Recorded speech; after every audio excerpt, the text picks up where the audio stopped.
Okay, it was the second day in Dawlish. As far as we could tell, it was just a normal day. We went down on the beach for games at 11 o'clock. Nice day. Plenty of people on a packed beach.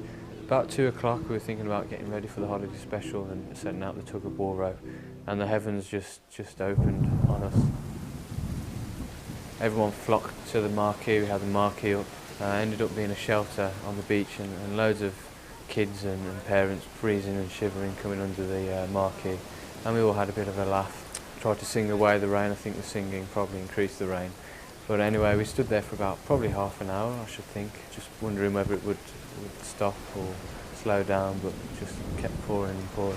Someone came up with a cunning idea: we'll carry the gazebo all the way back to the headquarters, and so we did that.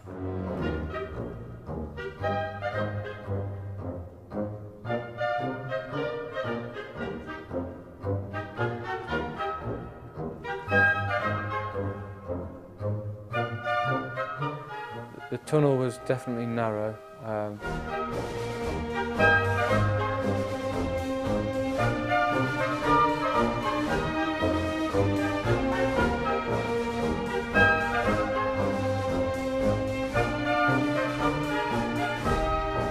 So that was that. We got back to the HQ through a flooded car park and back to normal the day after. Beautiful blazing heat the rest of the week.